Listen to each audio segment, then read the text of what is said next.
আসসালামু আলাইকুম, স্বাগত জানাচ্ছি বিডি চ্যানেল 4 রাতের সংবাদে। সাথে আছে আমি লোরা চৌধুরী। শুরুতে আলমগীর হোসেন সিটি সংবাদ শিরোনাম।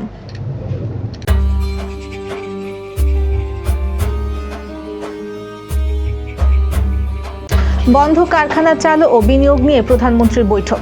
জগন্নাথপুরে নৌকাডুবিতে ৩ জন নিখোঁজ, একজনের মরদেহ উদ্ধার।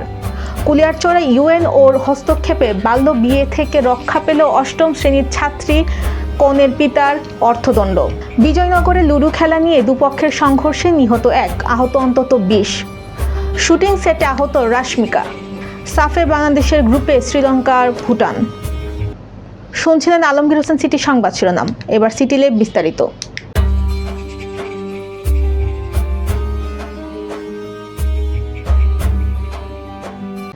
এবার স্যাফরন ডিলাইট স্থানীয় সংবাদ।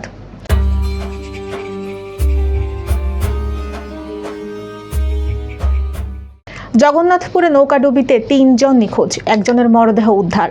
সুনামগঞ্জের জগন্নাথপুরে হিন্দু ধর্মীয় কীর্তন অনুষ্ঠান থেকে বাড়ি ফেরার পথে নৌকাডুবিতে 4 জন নিখোঁজ হয়েছেন। আজ 3টার দিকে পৌর এলাকার ভবানীপুর বৈঠাখালী এলাকায় এ ঘটনা ঘটেছে। আজ সকাল থেকে ফায়ার সার্ভিস ও গ্রামের লোকজন উদ্ধার কাজে ঘটনাস্থলে কাজ করছে। অনেক খোঁজাখুঁজি করে অরুণ দেবনাথ নামের একজনের মরদেহ উদ্ধার করা হয়েছে। 3 জনকে এখনো পাওয়া যায়নি। কিশোরগঞ্জের কুলিয়ারচর উপজেলা প্রশাসনের সময়োপযোগী হস্তক্ষেপে বন্ধ হয়েছে অষ্টম শ্রেণীর এক কিশোরী ছাত্রীর বাল্যবিবাহ। বাল্যবিবাহ নিরোধ আইন 2017 লঙ্ঘনের অপরাধে ভ্রাম্যমাণ আদালতের মাধ্যমে কনের পিতাকে নগদ অর্থদণ্ড করা হয়েছে। শনিবার 1 অগাস্ট বেলা 3টার দিকে উপজেলার রামদি ইউনিয়নের মনোহরপুর গ্রামে এ অভিযান পরিচালনা করেন কুলিয়ারচর উপজেলা নির্বাহী অফিসার ও নির্বাহী ম্যাজিস্ট্রেট মোহাম্মদ ইয়াসিন খন্দকার। ব্রাহ্মণবাড়িয়ার বিজয়নগরে লুডু খেলা নিয়ে দুপক্ষের সংঘর্ষে হামদু মিয়া নামে একজন নিহত হয়েছেন। সংঘর্ষের উভয় পক্ষের অন্তত 20 জন আহত হয়েছেন। তাদেরকে স্থানীয় হাসপাতালে চিকিৎসা দেওয়া হচ্ছে। তাৎক্ষণিকভাবে তাদের নাম জানা যায়নি। শনিবার সকাল 9:30 থেকে বেলা 12:30 পর্যন্ত উপজেলার হরসপুর ইউনিয়নের বাইকদা বন্দের বাড়ি এলাকায় এই সংঘর্ষের ঘটনা ঘটে। এবার বেলিফুল ক্যাফে এন্ড রেস্টুরেন্ট বিনোদন সংবাদ।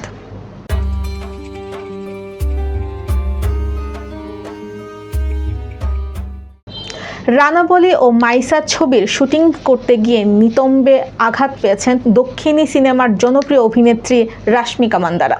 আগামী 6 সপ্তাহ সম্পূর্ণ বিশ্রামে থাকতে হবে অভিনেত্রীকে। পুরোপুরি সুস্থ হওয়ার পরেই তিনি আবার শুটিংয়ে ফিরতে পারবেন বলে জানিয়েছেন চিকিৎসকেরা। এবার জীবনদীপ হেলথ সেন্টার আন্তর্জাতিক খবর।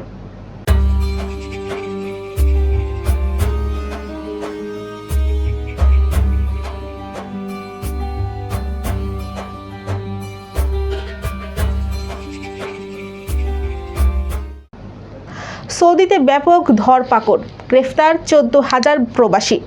আবাসন, শ্রম ও সীমান্ত নিরাপত্তা আইন লঙ্ঘনের অভিযোগে যৌথ অভিযানে গত 1 সপ্তাহে 14,154 জনকে গ্রেফতার করেছে সৌদি আরব। খবর সৌদি গেজেটের। দেশটির স্বরাষ্ট্র মন্ত্রণালয় জানিয়েছে, গত 23 থেকে 29 জুলাই পর্যন্ত পরিচালিত যৌথ তল্লাশি অভিযানে আবাসন আইন লঙ্ঘনের অভিযোগে 7,103 জন, সীমান্ত নিরাপত্তা আইন লঙ্ঘনের অভিযোগে 3,654 জন এবং শ্রম আইন লঙ্ঘনের অভিযোগে 3,397 জনকে আটক করা হয়েছে। এবার সেফ লাইফ টয়লেট্রিজ লিমিটেড খেলার সংবাদ।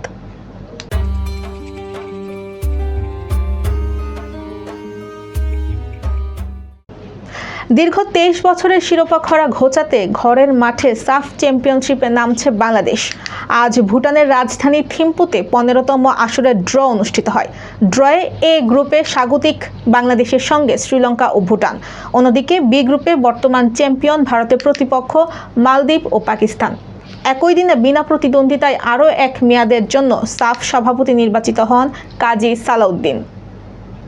দর্শক, সংবাদ শেষ করার আগে ম্যাপেল ইন্টারন্যাশনাল স্কুল সংবাদ শিরোনামগুলো আরও একবার।